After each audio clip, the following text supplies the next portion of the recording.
But if I'm going too fast, just wave your hand, tell me to slow up. And I was going to dive right into it, except that my wife really wants me to tell jokes. So I promised her I'd tell just a couple of short ones. So do you guys know light bulb jokes? Do you know what light bulb jokes are? Light bulb, it's a genre. So the question is, how many something does it take to change a light bulb? So for example, how many 80-year-olds does it take to change a light bulb? And the answer is it takes 4. 1 to change the bulb, and 3 to explain how much better the old bulb was. And of course, I spent a lot of time in Austin, so I know lots of Aggie jokes. So do you know how many Aggies it takes to change a light bulb? The answer to that one is also 4, and they each get 3 hours of academic credit. But since I went to Princeton, I'll give you the Princeton version. So how many Princeton men does it take to change a light bulb? It just takes 1. He stands there and holds it as the world revolves around him. So that, is that enough? All right, so we, as soon as I remember which direction we go. All right, so we did the first 2 last week. We're going to go a little bit out of order because what I was thinking of this week is where you guys are probably going to find this most useful is trying to create in your family a culture of solution mode rather than blame mode. So what I want to do is to try in the next 45 minutes or so to give you guys the basic techniques that you can use in your family to try to get to where your family is a solution family and not a blame family. So we'll go a little bit out of order. Prevailing emotions. When people are in solution mode, what emotion do you think is the main emotion in solution mode? And this is a real question. What do you think? People in solution mode, what's the main emotion that they're feeling?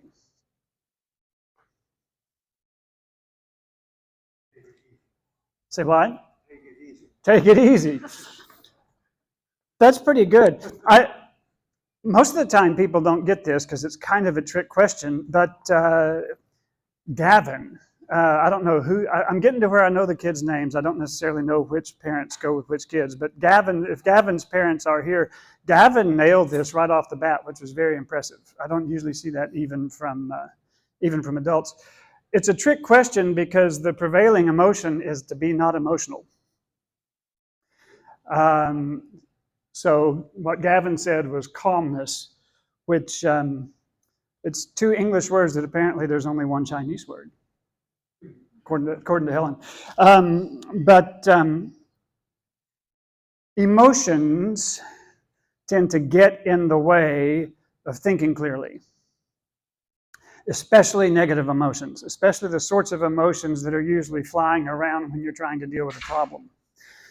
And people in solution mode, they're trying to figure it out. And so the sort of standard thing that you hear from someone in solution mode is something like, all right, now let's just keep calm and figure this out, right? Everybody, let's just calm down, focus on the problem. So people in solution mode, what they are primarily focused on is taking the emotional level down so that we can all think more clearly without all of the emotions getting in the way. What about blame mode? What's the biggest emotion going on in blame mode, do you think? Anger. Anger is an easy one to get. There is another one. Not everybody who is in blame mode is angry. What's the other major variation? Anybody have an idea? Not really excited. Silent. People in blame mode can be very silent, but they're silent because they're feeling an emotion. They don't want to talk. Why not? Part of it is frustrated. That's a variation of anger, but also fear. And you see people who are in blame mode because of fear for two basic reasons. One of them is if you have somebody who knows that they have really, really messed up and bad consequences are coming their way, and they want to avoid the consequences, so they're looking for somebody else to blame. So you run into people who have gone into blame mode because they're scared of what's going to happen to them if they can't, push the blame off on somebody else. If you have 4-year-olds, imaginary friends are very useful for this purpose, right? It wasn't me. It was Annabelle, and I think one of the obviously everybody remembers in the height of COVID when we were all sort of quarantined and we were all having to spend way more time with our family members than we were used to spending.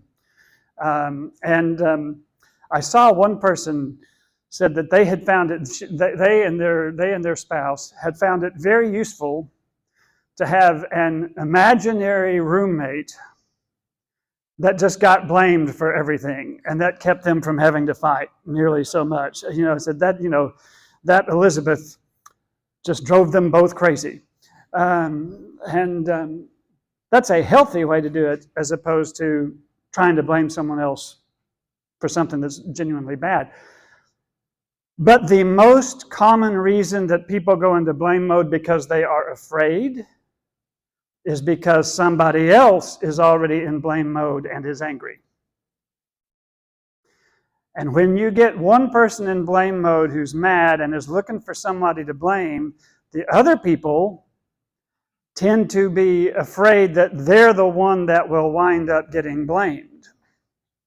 And so then they go into the kind of blame mode that is to make sure it's somebody else that gets blamed instead of me. So you do occasionally have a blame mode issue where it's all fear. Most of the time, though, blame mode starts with anger. And so, for interest of time, I am not going to talk about fear today. I'm going to talk about anger. Because in your family, when you have blame mode issues in the family, it's almost always an issue that comes from anger. Somebody gets mad, and that takes us into blame mode. So, Proverbs talks about this. Now, there's going to be lots of quotations from Proverbs today, because Proverbs talks a lot about anger. I had sort of the impression that in practically every chapter of the Proverbs that actually has Proverbs, there's about 22 or 23 chapters that are just one proverb after another. And I had the impression that they all had something to do with anger. So I went and checked to make sure I was right. And I found 14 different proverbs that explicitly dealt with anger, and another about 10 or 15 that dealt with situations where somebody was clearly angry. So it really is, it's all through Proverbs. So you're going to see a lot of Proverbs in here. And this is our first one. An angry person stirs up conflict. You get someone who is angry, they get started on blame mode, and I went the wrong direction, and it pulls everybody else in too. But also, we're going to come to this second half as well. An angry person stirs up conflict. Also, a hot-tempered person commits many sins. So we will come back to that in a second. The Proverbs also emphasizes the importance of calmness. So in this same chapter, the same Proverbs 29, fools give full vent to their rage. Now, most of the Proverbs are set up with two halves, and the second half is the opposite of the first. So you read the first half, and you're kind of expecting something like, but wise men control themselves, right? It actually goes further. But the wise bring calm in the end. It's not just that they stay calm themselves. A truly wise and skillful person can get everybody else to calm down as well. So that you have a wise person who starts off being calm and they can get everybody else into solution mode as well. And this is the dynamic that we want to avoid in our families, and this is what we want to build. Okay? So let's talk a little bit about what the Bible has to say about anger, and I don't have time to go through every verse that the Bible has about anger because there are a bunch of them. But I wanted to pick this one because this one I think does the best job of summing up the Bible's overall view, the two that I have here.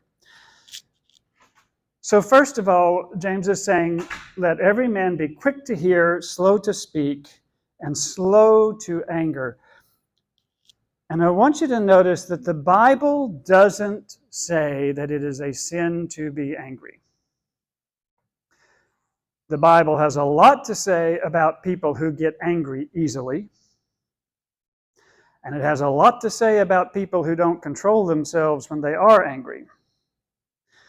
But it is not a sin to be angry. And most of us, I think, have a sort of intuitive idea that there is some anger that is justifiable. If you find out that someone was planning to kidnap your child, you are going to be furious. And you should be, right? That's a completely justified anger. If you find out that your spouse has been cheating on you, you are going to be angry. And that is not a sin. On the other hand, there's plenty of anger that isn't justified. Anybody who knows a narcissist knows that, you're dealing with somebody that anytime you don't do exactly what they want, they get angry. And that's not justified. I don't think Mandy is in here today, but last week, do you remember that she was talking about counseling? And that if you get a person who's angry to talk through exactly why they're angry, they will realize, I don't actually have any reason to be angry. And then that solves the problem. That solves the problem if they are a fundamentally reasonable person, and also it solves the problem if their anger is actually silly and not justified. But if you get them to talk through their anger over why their husband was cheating on them, they won't get to the end and say, oh, I'm being silly, I shouldn't be angry about that. You see? And so the Bible is aware of this, which is why it just tells you to be slow to anger. But that verse keeps going. The anger of God does not produce, the anger of man does not produce God's righteousness. It is really important to understand that even anger that is justified is not useful. Whatever your anger is trying to get you to do is not part of God's solution. Even if there are times like your son has lied and he needs to be punished, the anger doesn't just try to get you to punish the son, it tries to get you to punish your son in an angry manner. The anger layers on top of the punishment, and the element that the anger adds makes the discipline less effective, not more effective. So just because anger is justified doesn't mean that it's helpful. It doesn't mean that it's useful.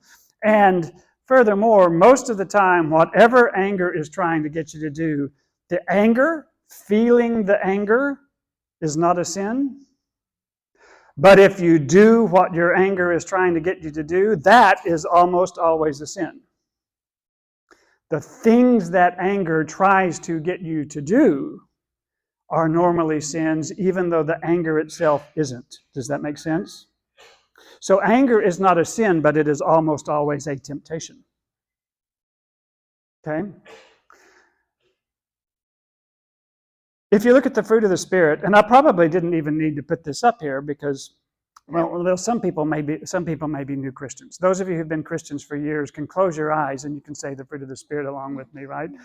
Love, joy, peace, patience, kindness, goodness, faithfulness, gentleness, self-control. Of the 9 fruit of the Spirit, more than half, 5 of those are things that are completely incompatible with anger.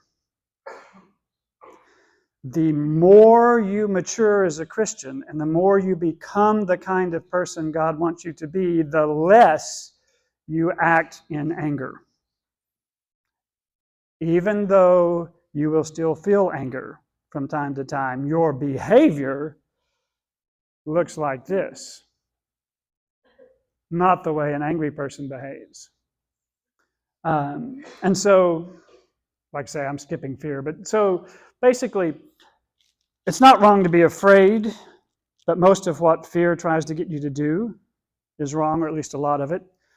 It is not wrong to be angry, but practically everything anger tries to get you to do is wrong.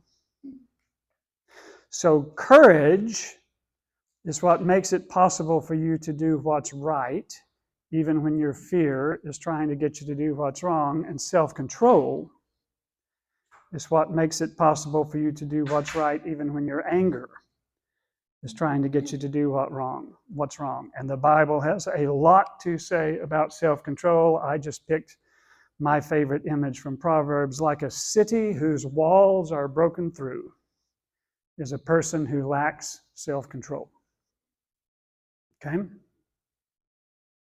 So I keep using the word anger. Now, this is the point where this is something that I have to talk about when I'm talking in English, because we don't have one word in English that we use for lots of different things. Sort of like love. Love is a whole lot easier to talk about in Greek. You've got 4 different words, right? And in English we just have one, and so you always have to figure out what we're talking about. Kind of the same thing with anger. When little kids develop their first understanding of what it means when someone says anger or mad, what they associate it with is the behavior that when people start acting this way, people say, oh, they're angry, right? So little kids associate it with behaviors. And my favorite story about this, so Helen, how many followers do you have at the moment on WeChat? I can't keep track of it. Yeah, it's like 10,000 or so. Anyway, she has a lot of followers on WeChat, and so she's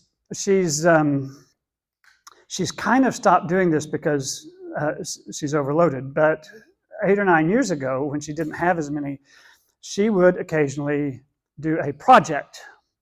And she would invite people to come along with her, and we're going to do this for the next 10 weeks or whatever. And so one thing that she decided to do, so many of her followers, mostly sisters, were complaining about how much trouble they had not screaming at their husbands and children.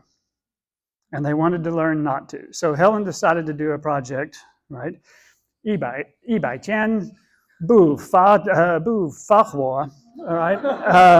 Had to think about that for a second, because it usually comes out fagwa, which doesn't make any sense. So she started her group, 100天不发火, and 不发火, and so. Sorry, I need to correct before you continue to make the same mistake. I didn't create this group. I joined one. Oh, you joined one. I thought you created it. Because I found myself get angry all the time. So she joined it. The group. So, by the way, do you know why husbands and wives at black tie dinners, there's an ironclad rule at a black tie dinner. Black tie dinners, when you get there, there are name tags that show you where you're supposed to sit. And there's an ironclad rule that you never put husbands next to wives. And someone wrote to the etiquette columnist, Miss Manners, years ago, and they said, why? Why can't I sit next to my husband at a black tie dinner? The real reason is because the point of a black tie dinner is conversation. And the hostess is setting you next to people that she thinks will enjoy talking to you. And husbands and wives live together. They can talk whenever they want. So that's the real reason that you don't put them together. But that's not the answer Miss Manners gave. Miss Manners' answer was, it's because they tell the same stories and they tell them differently. So, but my favorite thing about all this is they were like 3 days into this, and then one of the women said that her son, how old was the boy? Her 5 or 6 year old son had come to her and said, Mama, 你可以以钱不发火吗？ So apparently he'd seen a big difference already in 3 days. So that's where kids start, right? They're just thinking about the behavior. When you start trying to solve it, you start going into what the emotions are. And look, I have to have read 100 different books about controlling anger. There's a whole industry of just writing books about controlling anger. So I just picked a couple that I thought were interesting. Bill Gothard thinks that anger is, we get mad when we feel like somebody has not given us what we deserve, that they have not given us our rights. And so his idea for controlling anger was you ask yourself, what right do I feel like I have that this person has violated? And going back to Mandy's point, if you do that, it's actually a very surprising amount of the time you realize, oh, I actually don't have a right to whatever it is that you're angry about. So that is helpful from time to time. Joseph Strand wrote a whole book about the connection between disrespect and anger. That we get angry not because, a lot of times it's not because someone has threatened our lives or our money, it's that they have disrespected us. And we get angry because we don't feel like we were respected. It's more like they've threatened our status, right? Myself, the thing that seems to me to be always present with anger is the desire to hurt. It's the desire to cause pain. Even if it's somebody that we love, just for a moment, we want to hurt them. Even if it's just a little bit, even if it's just saying something sarcastic. But just for a minute, we want to hurt them. And so that's sort of at the emotional level, but there is an even deeper level, and this is really, turns out to be really important, because understanding this has a lot to do with controlling yourself when you do get angry, and that is that anger is a physical state. When we are angry, our brain chemistry changes. And we will stay angry until it comes back to normal. Fundamentally, anger is a physical state that we get into. So, before I go any further, there's no good place to fit this in, but you can't really understand how to manage anger in a group if you don't understand a really fundamental thing about communication. So, when we talk to each other, so is it Frank? Is that right? What do you know? I got one right. So if Frank and I are going to have a conversation with each other, and I'm talking to him, what he gets from me, what I effectively communicate to him, part of it comes from the words that I say. But a lot of it comes from the tone of voice in which I say it, right? So the difference between he's smart and he's smart, right? And then on top of the tone of voice, there's the body language. And I don't know if you noticed, but even when I was trying to just give an example of the change in tone, I couldn't keep my eyebrows from waggling, right? I couldn't say, he's smart and he's smart. I had to go, he's smart. But the body language is how you say something like, he's smart, right? Okay. If Frank and I are having a conversation on Zoom and the sound goes out, right? If you're just watching, you can tell everything's cool, right? You don't have to hear what I'm saying to know that I'm angry. And this is an important thing to understand because most people, when they lie, they focus on what they say. Most people cannot choose what to say with their body language, which means from the time you're a tiny child, you pick up on the fact that people lie with their mouths, but their bodies tell the truth. And what that means is, without you even thinking about it, you overwhelmingly, subconsciously, believe the body language. So there have been a number of studies done, and the specific numbers vary because you just can't be precise on this, but the basic principle comes through. So if we start with how much of the conversation between me and Frank comes with the words, if that's that much, the tone of voice is considerably more important than the words that we use. But the tone of voice and the words together are not nearly as much as the body language. Yes? There is one mistake. I couldn't change it on the picture. The percentage of message in Chinese shouldn't be 消息百分比. It's like should be 信息. Oh, that's true, because you couldn't change it because that's a bitmap. Sorry. Helen was reviewing my Chinese and fixing mistakes. So I didn't mean to blame you.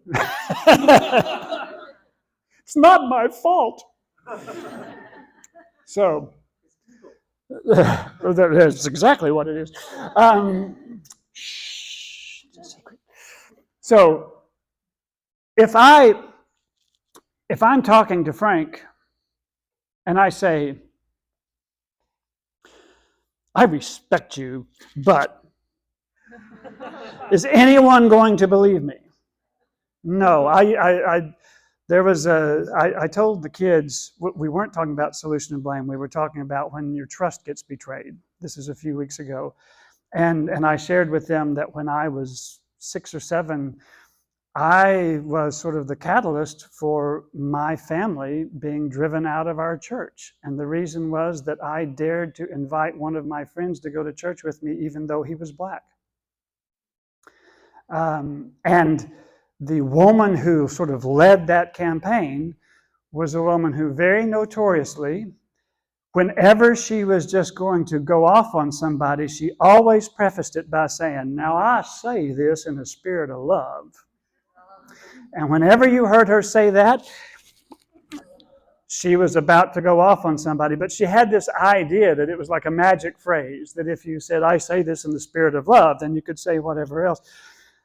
Nobody believed her, right? And they shouldn't have, because she was projecting fury with her body language, and the body language tells the truth.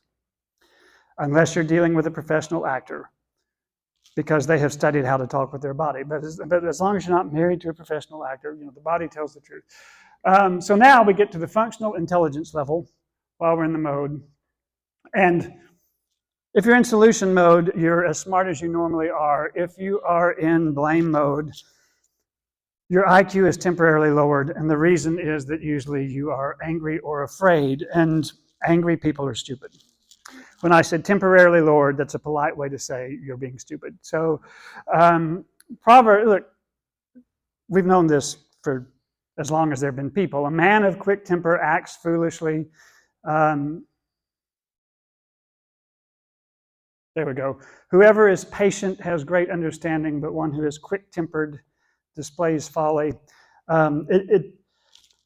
All you have to do is watch people to realize that angry people do stupid stuff, and also panicked people do stupid things. Anger and fear causes us to be stupid, but it's worthwhile to talk. Now, there are people in this room. This is something that I feel way more comfortable talking to American audiences. When I'm talking to Chinese audiences, 2 out of every 5 people in the room are in the medical profession, and know way more about this than I do. Yeah. So if I get anything wrong, just please don't say anything. No. So I don't know whether amygdala hijacking is a technical term, but when you get angry or when you are afraid, when your subconscious picks up on whatever it is that makes you angry or afraid, there's a part of your brain, it's right above the brainstem, very primitive part of our brain, that kicks in and decides to help you by helping you be better able to fight or run away or whatever. And so what it does is it floods your brain with a whole cocktail of chemicals. The main ones are adrenaline and norepinephrine, and which I hope I pronounced right. But it makes you close up your body. If you watch an angry person, their shoulders come forward because they're protecting themselves without even thinking about it. The muscles tense up, you breathe faster, right? All of these changes to make it better able for you to fight. For temporarily, you're way stronger than normal. Unfortunately, while it is doing that, it is also suppressing the activity of the prefrontal cortex, which is what we think with. And so the result is that temporarily you lose something like 10 to 15 points of IQ. Angry people are literally stupid people. There we go. Which means when you are in blame mode, you are in stupid mode. And that's a genuinely important thing to understand. So what that means, when we, I don't know why all of a sudden, there we go. So the reason it's important to understand that your brain, that anger is a physical state, is that it is important to manage that physical state. And fortunately, God was nice enough to us that we actually have a way to sort of manipulate our brain chemistry, which is that, oddly enough, I have no idea why this works, but it does.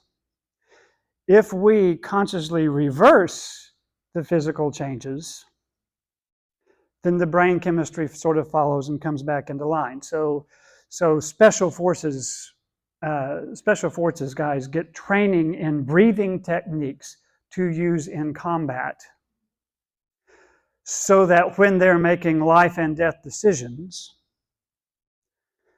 they can still be sharp, that they can be at their mental peak. And the way they breathe affects how sharp they are.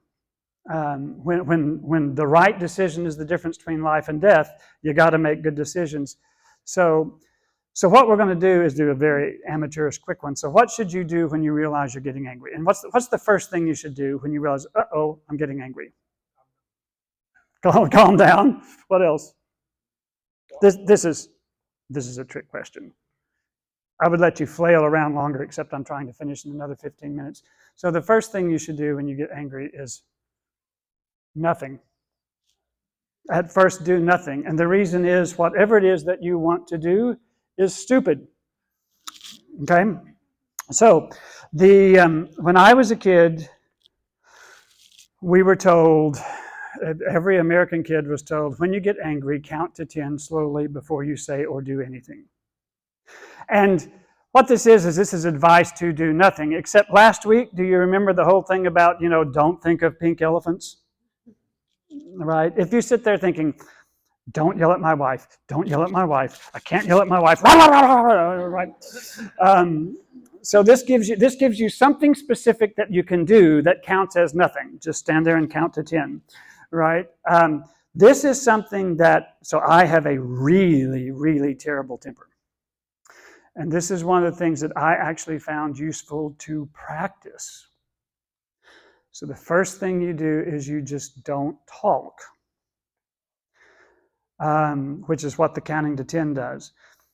And that takes care of the words that you say and the tone of voice. But remember that most of your communication, so the problem, especially if you're a guy and you are married, the problem is that your wife tends to be sharp about body language. So every so often something will happen that will really annoy me and it will catch me by surprise. And I generally manage not to say anything, but the problem is, by the time I realize I'm angry, my body has already spoken, and Helen has figured out that I, for some bizarre, stupid reason, have gotten mad at a completely innocent thing that she did, and then she's mad too. And it's too late. But if you can catch it in time, it's not just a matter, there we go. It's not just a matter of saying nothing. You don't want your body to talk either, so you need to be still. And I find it really useful when I get mad to look at the ground, because if you make eye contact, right? So just still look at the ground and get yourself calm to a certain degree, right? So that is your first step. Don't let yourself do what you want to do right now, because that's stupid. So then the second step is, now this is where you're trying to get your brain back into line, right? So you're going to start reversing the changes. And the first thing is you breathe. I told you the Special Forces guys have the breathing exercises, right? You breathe slowly. When you get angry, you look at people who are angry, right? And they tend to be breathing like this, right? Or else, right? So you breathe slowly and moderately deeply, all right? You're trying to breathe normally, so you just slow it down. All right? Also, you consciously relax. You make your muscles relaxed. And this is more important than you think, make yourself open back up. And unless you have paid attention, you very well may never have noticed that every time you get angry, you do like this. But it is an instinctive thing that we practically all do. You get angry and you close up because you're instinctively being protective. So I honestly check my shoulders and I force my shoulders back. And you lean back up. So you open up. So if you think about, if you get angry and you're ready to fight, you do like this, right? You're kneeling down, you're closing up, you're tensing up. So reverse it. You stand back up, you lean back, you pull your shoulders back, right? Now, if you can, I discovered this years ago, and this is something that if you can do this, you win.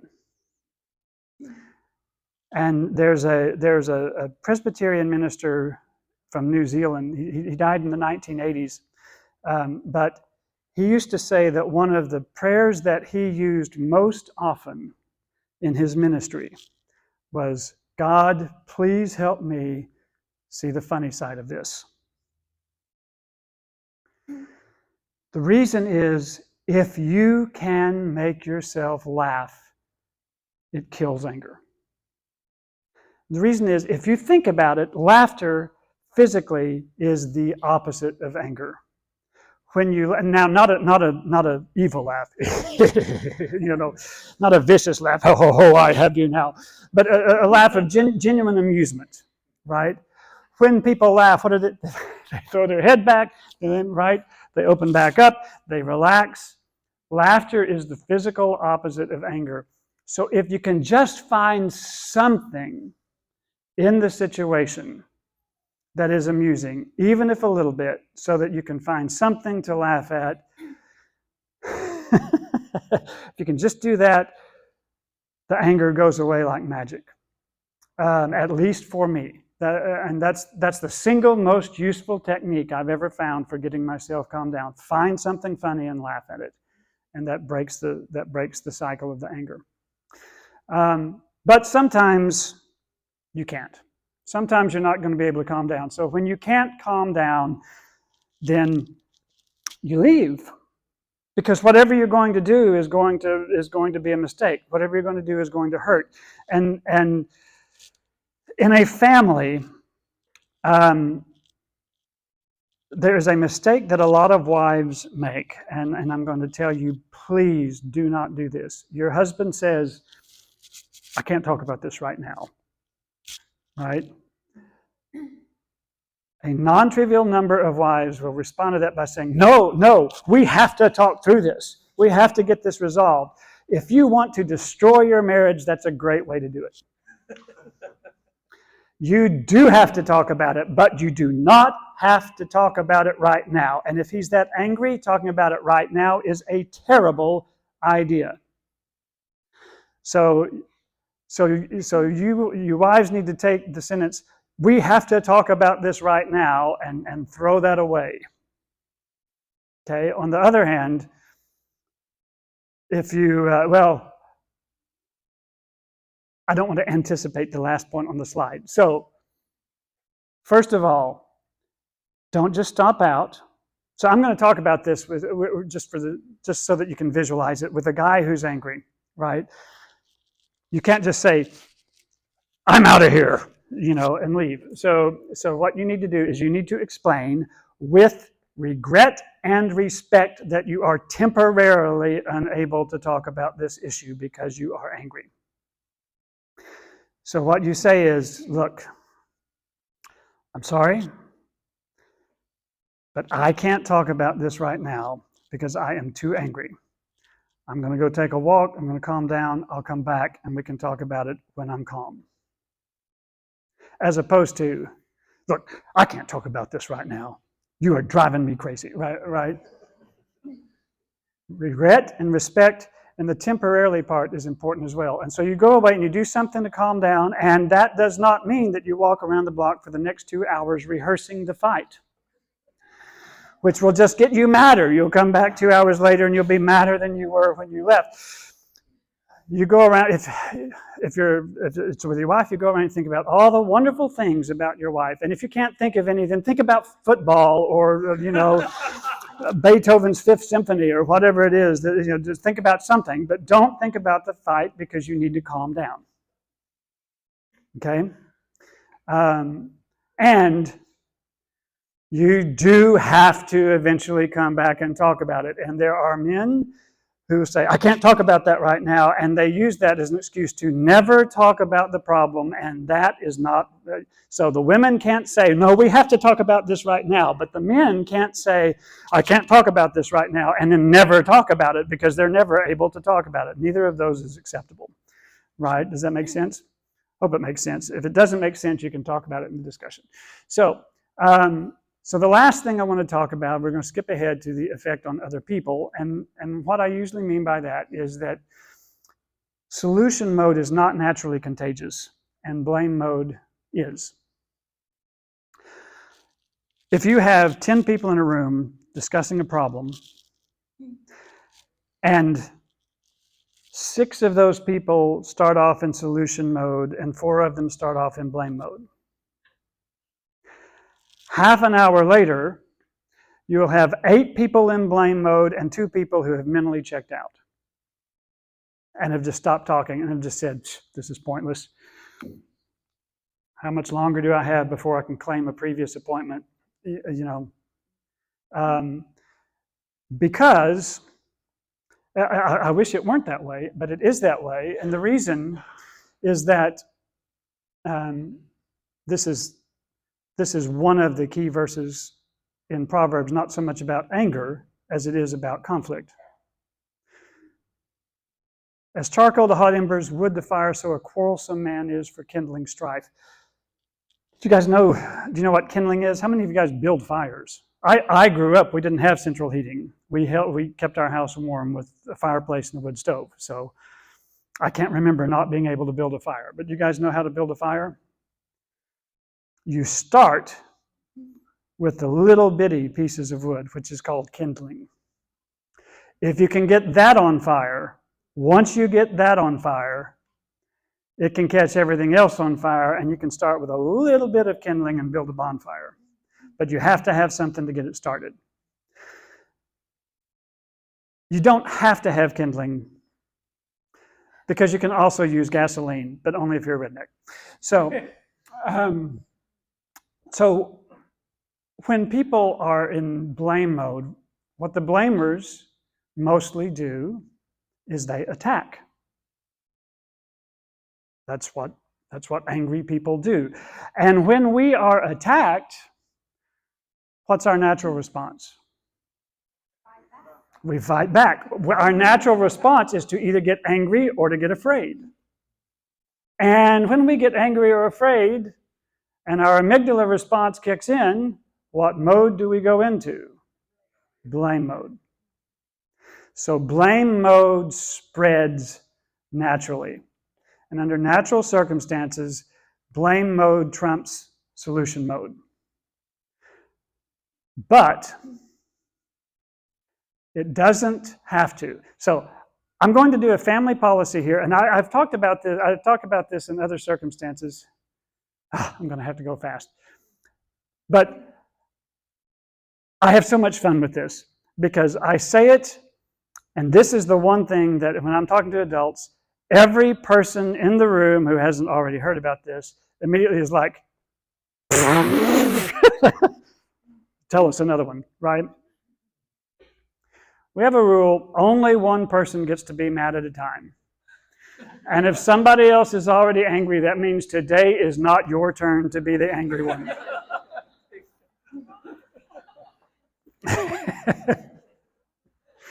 and that's the response that I usually get.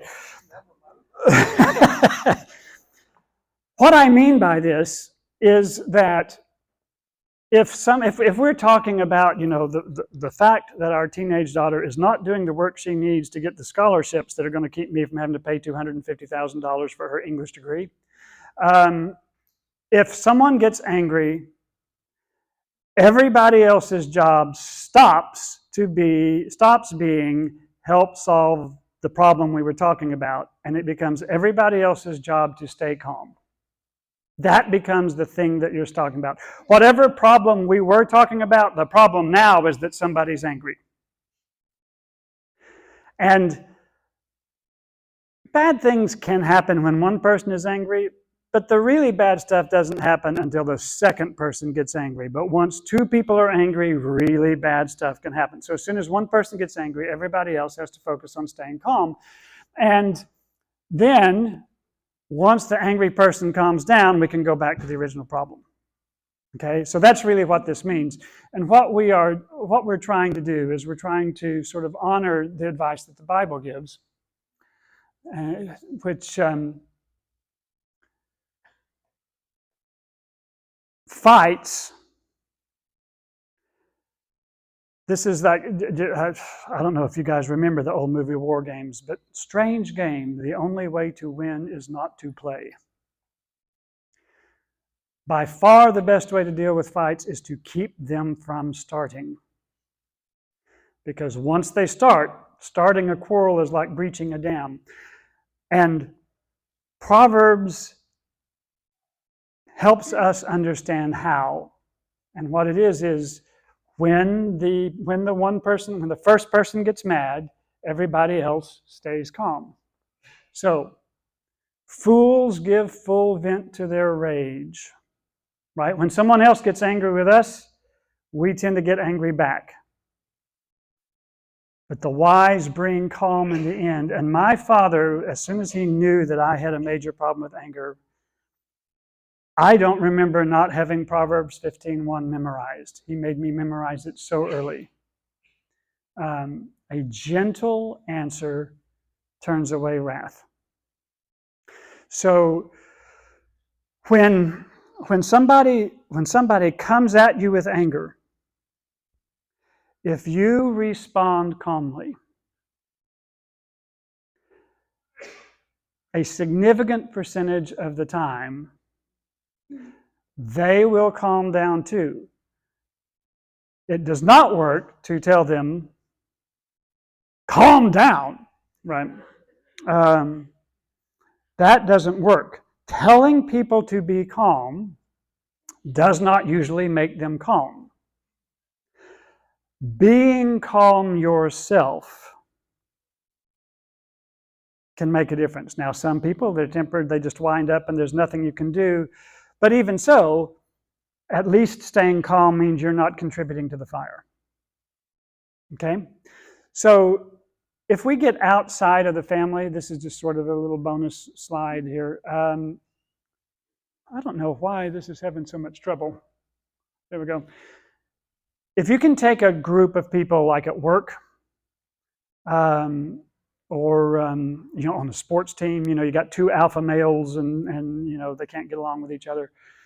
If you can take a group of people out of blame mode and solution mode, you can make a whole bunch of money.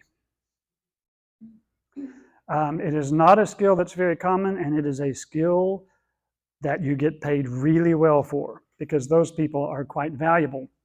And it is much more of a skill than it is a talent. But without going into it in any detail, most of it comes down to your tone of voice and your body language. It comes from being able to sit in a room where there are people who are upset, where there are people who are angry or afraid, and not saying it, not with your words, but with your body, projecting two messages. And the first one is to the people who are afraid, and that is, you are safe. And if your body language is of a person who does not feel threatened, it makes the other people in the room feel safer. Okay? And the second message is, I respect you, which is the message that you have to send to the people who are angry. And the only thing I want to say about this before I send you into discussion groups is, fear is not respect. And in fact, fear ordinarily is disrespectful. If I have done something wrong and I know that you're about to fire me because I have to be fired, well, then I may be afraid that you're going to fire me, but that's a different thing. Usually when I'm afraid of somebody, if I am afraid that I am going to get hurt worse than I deserve, which is what we're usually afraid of, what I'm saying to the person that I'm afraid of is, you have more power than I do, and I don't trust you to use it responsibly. So fear is actually not respect at all most of the time. So what you have to, so projecting the message, I'm not mad at you, I respect you. That's a message that you have to project without projecting, I'm afraid of you. You are respectful but not afraid. Does that make sense? And that's all that I'm going to say about that. It applies in the family too, but we're safe. We respect each other. But again, it doesn't do any good to say, I respect you. And it doesn't do any good to say, just remember that you're safe, right? She paid attention all of a sudden. But right, it's what your body says. Is your body telling people that they are safe and that you respect them? Okay. Now, we are going to stop there. That's all I wanted to do today, because if you're going to have a solution mode in the family, well then sometimes you're the one who's angry, and you need to know what you have to do to calm down and to not hurt other people because you're angry. Sometimes you're the person who's not angry, in which case you need to know how to stay calm and not make the thing worse. But if you get those two things down, that will go most of the way. There's other stuff, but those are the two main things. If you get those two things down, you will go a very long way to having a family that operates most of the time in solution mode, where you are a solution-based family and not a blame-based family. So go ahead and get into your discussion groups. Now, the point of the discussion groups is not so much for you to go back over the slides and repeat what I said. The point of the discussion groups is for you to start filling in the blanks of what I didn't have time to say. Does that make sense? So we are going to stop at 12:20 and come back for question and answer. And the reason is, if you have good discussions, by the time the discussion's over, you're going to have more questions to ask for stuff that I didn't cover, right? So go ahead and start, and I'll talk to you guys in about 13 minutes, okay? So, well, so Helen's wanting to know what I want you to talk about. I want you to talk about, to talk about the stuff where I didn't explain it enough. Does that make sense?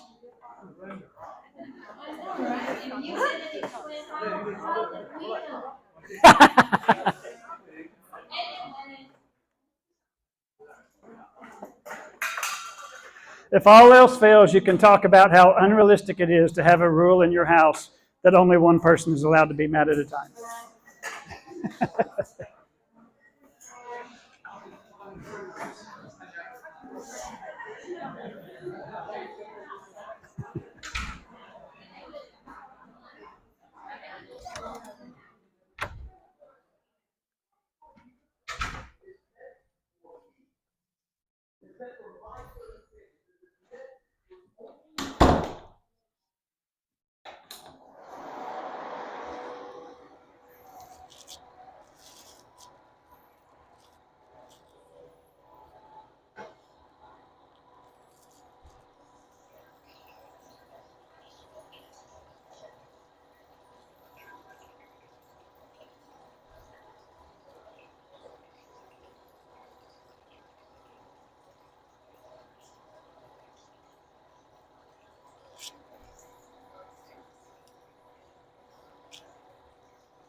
Sometimes one question is sometimes if the person blame Mm-hmm. the blame mode, but the person is not angry, it's very calm. That's the most terrible thing. For example, I always blame you, but I try to provoke you. But I mean the blame in the office. In the office, a lot of people doing this Yeah. in this way. Yeah. So But yeah. of course, office is a lot of office is battle. You cannot. This is more applied to family. Yeah. Right. Okay. Yeah. But And look, there are families. So so I think this comes up next week when we talk about vengeance. But there are families where one of the people involved is just a manipulator or an abuser. right, right. And so everything that I was talking about was just because I was trying to fit it in was about families where everybody's acting in good faith. Yeah. Um, you if, if anyone asks about it, there's but even so the best book I've ever read about dealing with someone who is verbally abusive, about what do you do if you're in a relationship with someone who is verbally abusive. The title of that book is The Gentle Art of Verbal Self-Defense. And and you have to recognize that the person's doing it on purpose, and you have to recognize the tactics, Right. and you have to and there are techniques where you have to make them stop abusing you, but getting mad at them is what they want. Right. If you get angry, Right. if you get angry, you lost, right? And so even in an abusive relationship, the anger, what the anger is trying to get you to do is not something that's going to solve the problem. Once you get angry, you lose. They won. What I won't necessarily use this in front of everybody because people have strong feelings about Donald Trump. But Donald Trump, when he was president, I have not the slightest doubt that basically every time that his political opponents started to calm down, he would tweet out something outrageous to get them angry again because he knew angry people are stupid.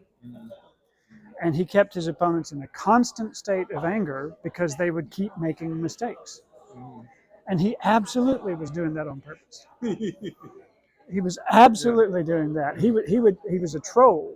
He would put stuff out that the only purpose of putting that tweet out there was to make his opponents froth at the mouth, because then for another 2 weeks they'd be doing stupid things. And as far as I could tell, they never figured out that he was doing it to them. And so yeah, when you still have to stay calm, but it is a very different thing than just if you've got somebody who's a decent person and they're temporarily just angry. And the stuff that I said, that's nice and simple and that works well as long as everybody means well. So, if you're dealing with a manipulative person, then you need some advanced techniques. So yes, this for family. Sometimes the office, some office is terrible. Yeah. But because they compete, they try to step you down. Yeah. This kind of thing. Yeah. Okay. Yep. No, you're absolutely right. Okay.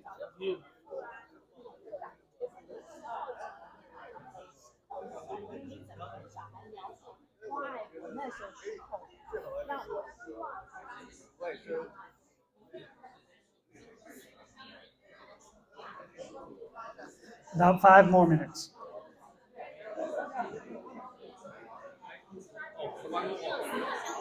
one more is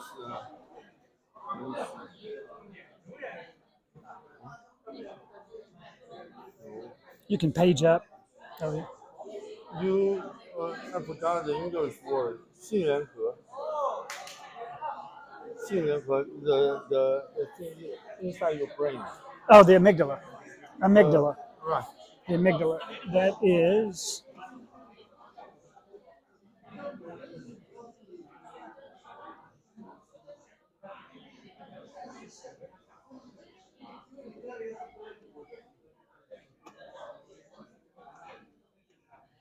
No, usually that's okay.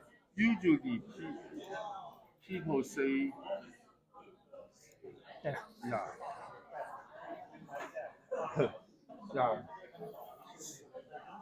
Usually we say this word, we add 气 Say what? 气身体的气，杏仁核，杏仁核气。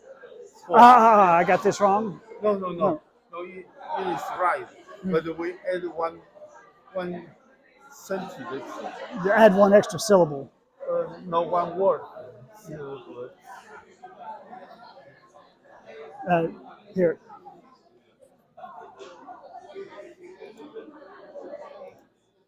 Oh. I don't know which one you want. Yeah, that's this more medical. Yeah. When I look at this, because I don't recognize this. Yeah. When I look at this, oh, what's wrong with it? Yeah. Yeah, the one I eat. Yeah. Okay. Anyway.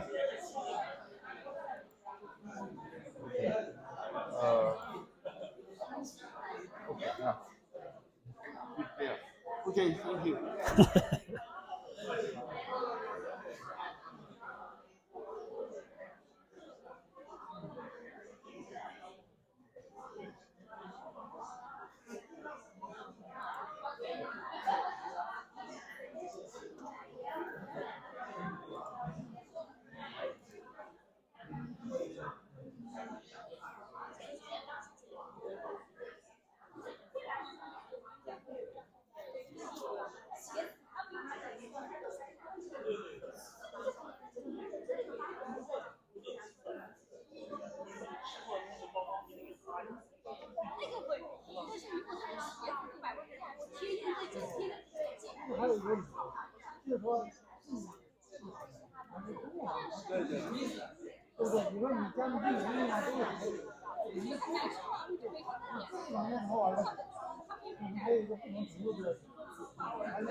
Okay, one more minute. One more minute. So wrap up what you're saying.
Okay. I kind of hate to interrupt because everybody seems like they're having pretty good conversations. But the last week I stopped at 12:30, and then we wound up with 10 minutes of questions. So do you guys have any questions, or do you want me to just sit down and you go back to talking? Which I'm fine with. Frank has a lot of questions. All right. Fire away. 我只会中文哈。如果叔叔老师有方便的话，帮我翻译给皮老师听啊。第一个就是他为什么那么了解我，上面每一条都是我身上的事情。You said why you understand him so well. On your slide was about him. That's because everything on the slide was about me. 第二个听完了以后，我更加绝望了。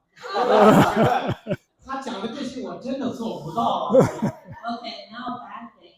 He said you make him more desperate. He cannot do it.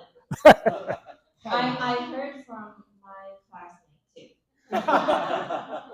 但是这里面有一条是正是我在做的，就是当我很生气，那个心底的情绪如天边的乌云一样涌向心头，裹住的自己整个人的时候。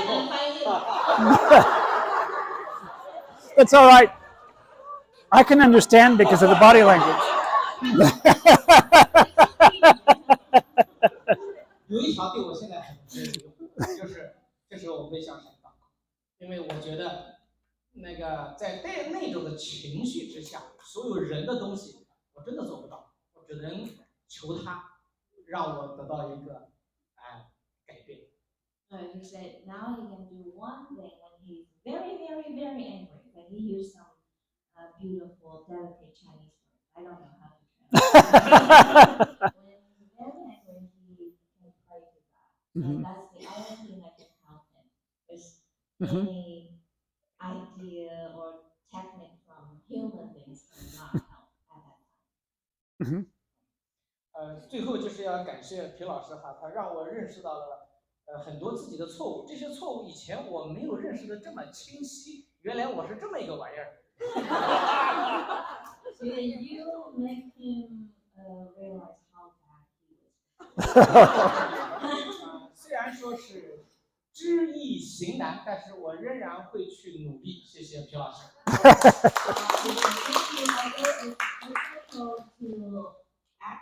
It's easy to understand. Like the longest distances from brain to action. Yeah. But he will try. So From all of us. So Helen didn't believe me this when I told her early in our relationship that I have a really, really bad temper. From the time that I was a little kid, there would be times when something that wasn't even important, that I knew at the time wasn't important. It would just like flip a switch and I would go from calm to a full blind rage pretty much instantaneously. What did you do? We will pass over that in a discreet silence. No, I would yell, I would scream, I would throw things. I would just be in a state of rage. And so my parents, and that's an inherited trait in my family. My great-grandfather was known to whip his children with barbed wire. Barbed wire. And my grandmother married into that family, and her father was a deacon in the Baptist church, and he was devastated that his daughter was marrying into the Pierce family. It was a family of abuse. It was a family, and my grandmother was an extremely wise woman and helped my grandfather defeat that. So the Pierce family was white trash. But when my grandfather died, there were people standing 4 deep outside the windows of the church for his funeral. And my grandmother worked with my father to control the temper from the time he was a kid, and my father worked with me. And it still took half a century to get now. Now, Helen thinks of me as a very patient person. That's literally the result of 50 years of working on the problem. So it's not something that turns around overnight. And maybe sometime we'll do a series on how you become a person who is slow to anger when you are not one naturally. But by far the biggest thing is time. And so if you can just get to where you can stay calm long enough to leave the room before you hurt anybody, Or pray. so that you can leave the room and pray. Yeah, in other words, Or you can stay in the room and pray with your wife. No? not right now. I can come back. I can come back and we can pray. Now, Helen knows. I've told Helen, if I say I have to go, you have to let me go, because otherwise, what's going to happen is not going to be good. And I think it's a hard. There are a lot of people who just naturally aren't quick-tempered, and it's a really hard thing, I think, for people who aren't naturally quick-tempered to understand those of us who are, to understand those of us that are just naturally, we catch fire fast. You should let other Yeah, people see when it happens. fair enough.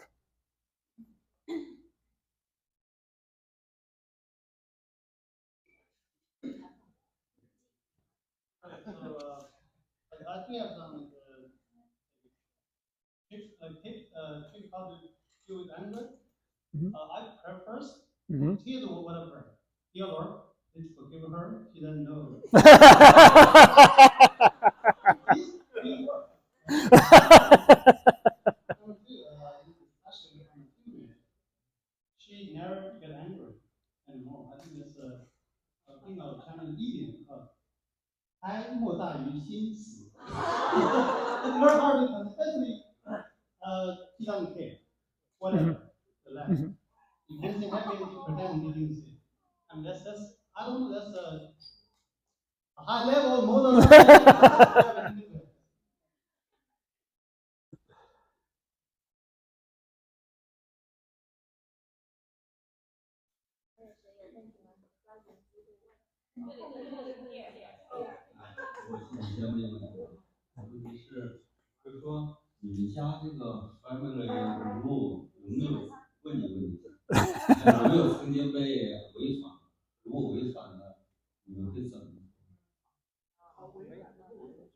Have you done anything against the rule? Not you, us. Oh, sure. Against our family rule. Uh, If you did, what did you do? Well, I mean, I don't remember actually, so we've had lots of practice, but I'd say still probably once or twice a year, there's a point where we both get mad at the same time. But yeah, so the nice thing is neither Helen nor I, when we get angry, show it by yelling and hollering. So I, because of years of training, when I get angry, I leave. When Helen gets angry, her natural response is to shut down. So there have been 2 times since we got married when I have accidentally called Helen by my ex-wife's name, and that's a 3-day recovery period. But she doesn't yell at me. It's just 3 days before we have another conversation. Right? So we don't do a lot.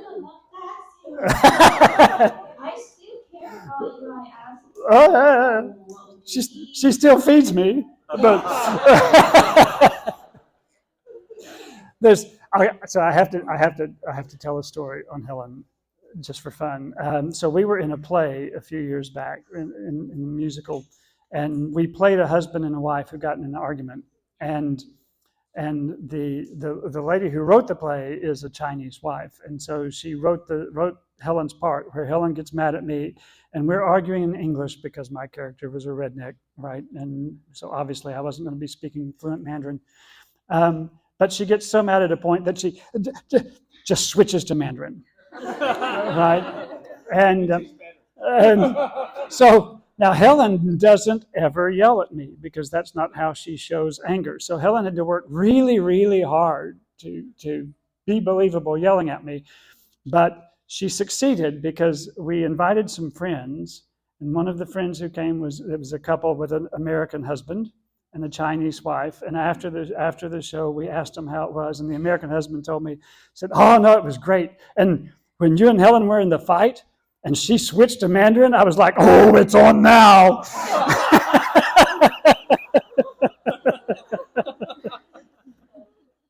But I think the main thing is we don't want to hurt each Yeah. other. So I don't want So to we disengage before somebody gets hurt. say words that I will regret. Because when I'm angry, I know everything in my mind is not good. I am blaming him or kids in my mind. So if I say anything, it will be bad. So I don't want to hurt him. I don't want to hurt the relationship. I don't want to regret. It's just too much trouble. Then I need to say sorry to him. I need to say sorry to God. You know, it's just keep silent. So Helen doesn't have to leave because Helen can just be quiet. If I'm angry enough, if I stay, I'm not going to be able to be quiet. So I have to leave. But,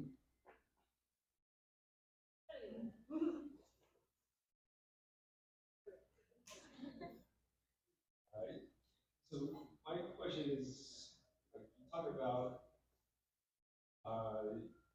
you leave, but you don't avoid talking about Mhm. back.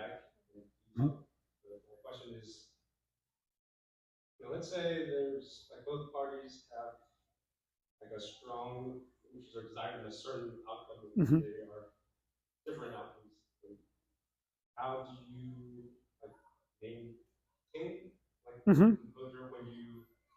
Because I find like maybe initially after like going from that together, then very quickly like when you find you're on opposite sides of like the Mhm. solution you want, the heart rate, things like that, Yeah. speeds up and like. So I was wondering like strategies, like for example, there's Mhm. like a marriage counseling class I took before, and and I which Google did, Mhm.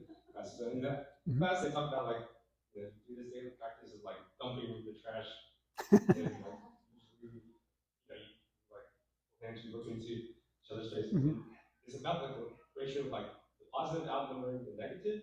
Mhm. But sometimes so you like say what you appreciate about that person first, and then Mhm. later on you also have a habit of like saying like not like expressing like fault. It's more like like the emotions you feel like Mhm. having the other person like validate your emotions. I mean like, but I'm just in practice I don't do that or sometimes at all just because it's very hard. Because sometimes when you have like a certain outcome you feel like you want strongly, it's hard to not to use the other things as like a means to then be like, oh, Yeah. you encourage them very quickly, but you quickly want to jump to like, I want this certain outcome, and then like, It's hard. It's hard. It's hard not for it to become manipulative. Yeah. So no, that is a great question, because in most marriages there's going to come a point where there's something that each of you badly wants. They're just incompatible. They just are, and somebody's going to have to give in. And you can use all of so the techniques. So you've talked about marital counseling classes and so forth. So you'll hear things like avoid the use of words like never and always, right? And all of these techniques, which are all ways to keep you in solution mode and to keep you out of blame mode. And if it's serious enough, if you can get somebody else to sit with you and to help keep the two of you in solution mode, that's fine. But at the end of the day, sometimes there's just a fundamental disagreement and there isn't a win-win. And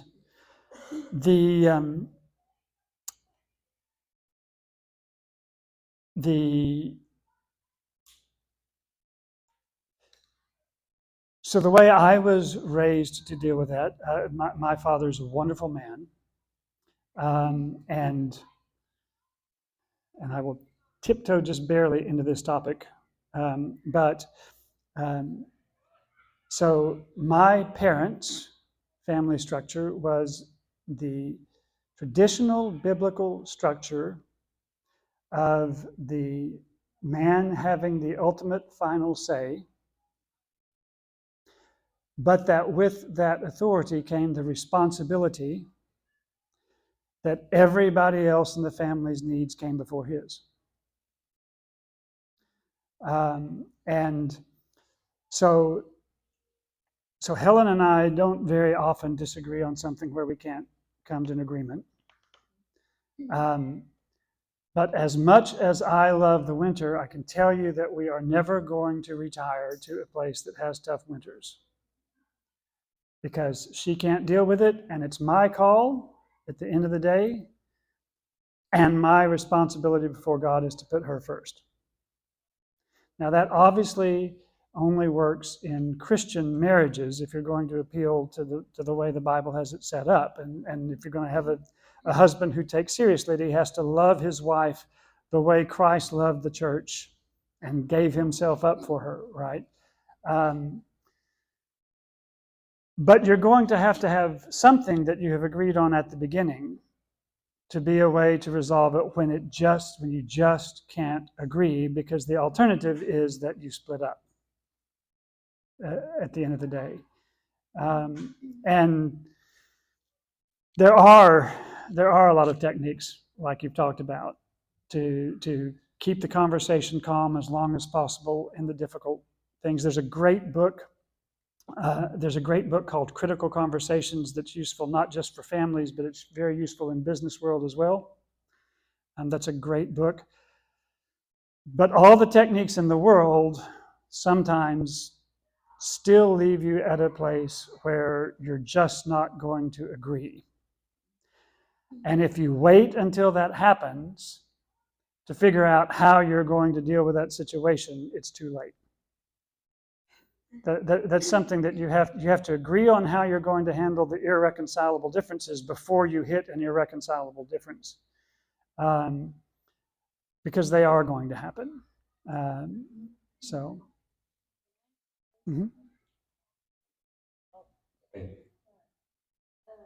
So as a wife, I want to say, and most of the time I give in, I let you have your. Yeah, that's true. So when we disagree with each other, I think as a wife, like at the end of the day, when he comes back for the conversation, I will tell myself, God wants me to submit to my husband, right? And then I will put him in the situation in God's hand. I submit to him, and I pray God will give him enough wisdom to make the right choice.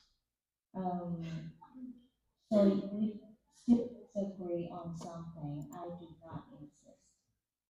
Yeah. Can I give them a short example? Do we still have time? You can give them a short example. What Yeah, do you can. I was just the passage in Ephesians. I was going to pull Ephesians up, but I go want ahead. to give them an example of Christina. Yeah. Okay, so what I can remember the biggest disagreement that we had before, we had a daughter who stole from us, and then he stole camera, he stole cash, and he stole check, and This is the daughter that I adopted when she was 14 from Kazakhstan, and we did not know when we adopted her that she had a drug problem, that she had a pre-existing drug problem. And she cashed lots of money from the bank. So at that time we had a disagreement because the bank said, okay, now this is crime. This is crime. You can turn her or turn him in, right? They need to go to jail. So for me, I would think, okay, maybe we should do that. So if we don't do it, and there will be other victims next, right? And we don't know when then she will stop.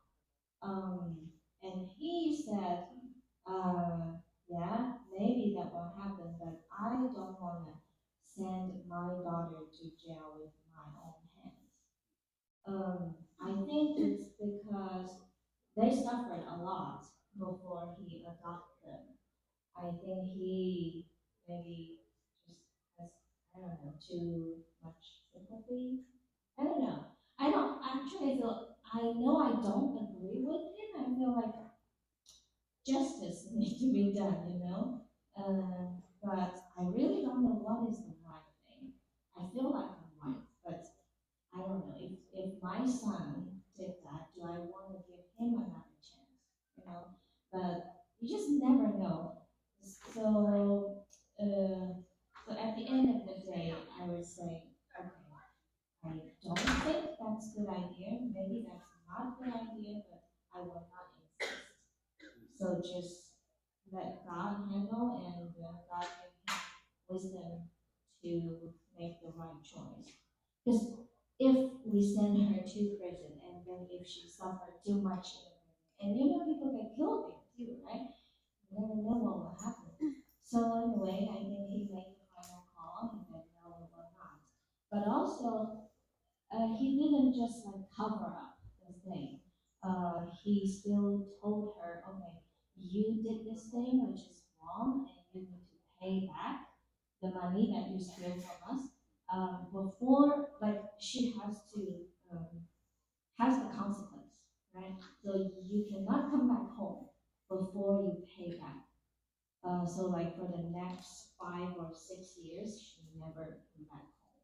But at the same time, I think he showed me an example of God's grace. Because during that time, I was angry. I was really angry. I told him I'm angry. Because in Chinese mind, we're like 滴水之恩当以船相报, right? So how can someone steal from the father, from your own family? I was angry. But he told her, you cannot come back home. But during those years, he still went out to have like father and daughter date with her to show her that he still still loved her, and so grace was there, principles there. Anyway, that daughter is in good situation now. She's married, repentant. She said sorry, right? Mhm. So anyway, that's the biggest thing I can remember. Disagreement. I think, just very briefly, Ephesians is the famous chapter that talks about wives submitting to their husbands. But that section begins with Paul talking about the church in general. And right before he talks about the dynamic of the family, he gives you the general rules: submit to one another out of reverence for Christ. And there is a commitment that you have to decide whether you want to make, which is, if it comes down to if it comes down to either there is peace or I insist on my rights, is this a right that I am willing to give up the way Jesus gave up his right not to die on the cross for me? Is this a right that I am willing to give up out of love for the other person for the sake of the relationship? If both the husband and the wife are committed to that, if you're committed to the good of the other person, and the relationship is more important than your own rights, then at the end of the day, even if someone has to give something up that they really want, the relationship can survive because you've both prepared to do that in advance. Otherwise, sooner or later, it's a very good chance you'll hit an irreconcilable difference, and then you've got a real problem. So we're 15 minutes longer, and I'm going to go. So thank you. 谢谢徐老师啊，应该有些以后再到11章。那个好，所以大家知道有一点啊，世界观、人生观和价值观不同的话，这个真的是很难做。OK， 你再怎么调，最主要的是往源头去调啊。所以谢谢。